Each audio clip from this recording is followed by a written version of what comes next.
the public, those that are watching and listening, I want to give a very pertinent comment in regard to the recently constituted committee that is meant to follow up the issue of compensation. Apparently, they call it restocking.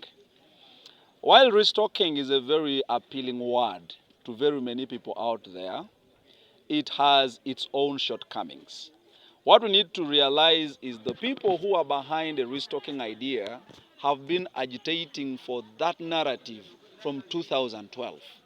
But the issue of compensation and restocking was a completely discussed and exhausted matter at the Widows' Hall way back when the issue of compensation came about. But by that time, it was a narrative that was built by those who didn't want us to succeed in getting compensated. So the delay to compensate the affected people has been technical to justify the reintroduction of the restocking idea. Now, while we are hopeful that restocking will indeed give an equitable refund of whatever we lost to everybody in Teso, we need to question the process. The idea would be profitable, would be good to the people, but the question is the process at which they wish to tell us that this is going to be delivered. For 20 years, you have not been able to give the world an accountability of the people or families that you claim to have compensated. People say we have compensated Teso, but then when you go to records, nobody seems to confirm how many people have been compensated. Secondly, if you claim that you've been compensating people, why then are you leaving it on the way instead of finishing? Because you have showed the world records that you've been paying people their cows. So why do you stop abruptly? Why do you have to abort that mission? The claim is there has been corruption in the process. You have not addressed the question of corruption, but now you are constituting a new process of restocking. If you have not dealt with corruption in compensation, how are you going to avoid corruption in restocking? Second, the third idea is the process of identifying people who are meant to benefit. It took us more than 6 years in the first set for compensation. Now you're telling us that you can be able to restock the entire Teso before elections.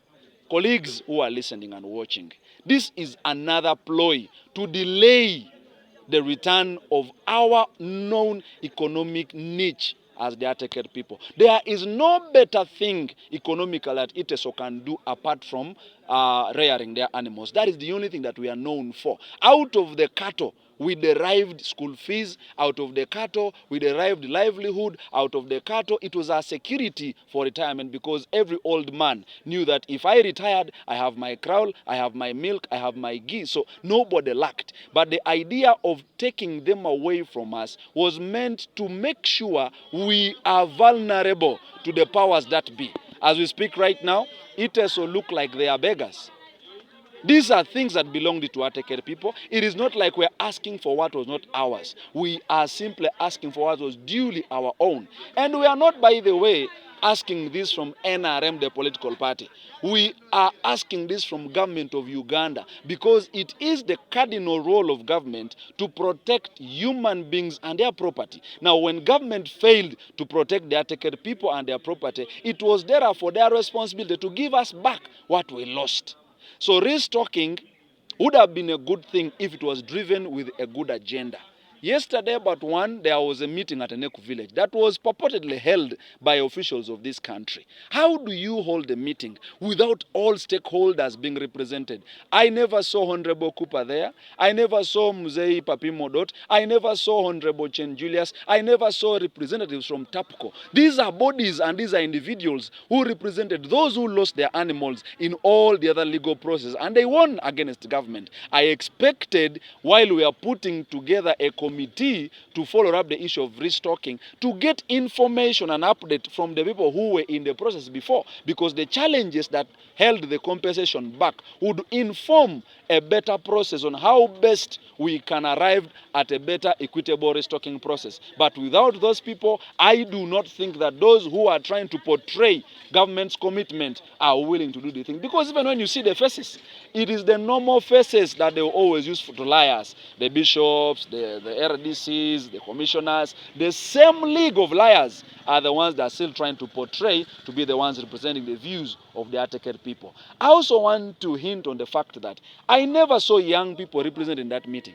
I only saw NGOs, the religious leaders, and then the normal government defenders, the RDCs. So how do you expect those people to come up with a narrative that is balanced with the views and the contributions of everybody? Because as young people, we needed to hear, because some of us, our fathers who lost have died. Who are supposed to now take over? It is the young people. They are sons and daughters, but they were not represented. Disability, I never saw. Even the business community, I never saw represented. So I want us as the Atekere people to go slow on accepting the proposal by government to restock us. I want us to continue demanding for animals to be compensated. And the only way we can compete with these things is the election. There are 2 quarters from the time they passed the budget to compensate you the 80 billion shillings. Remember, it was clearly noted that 80 billion has been allocated for compensation, not restocking.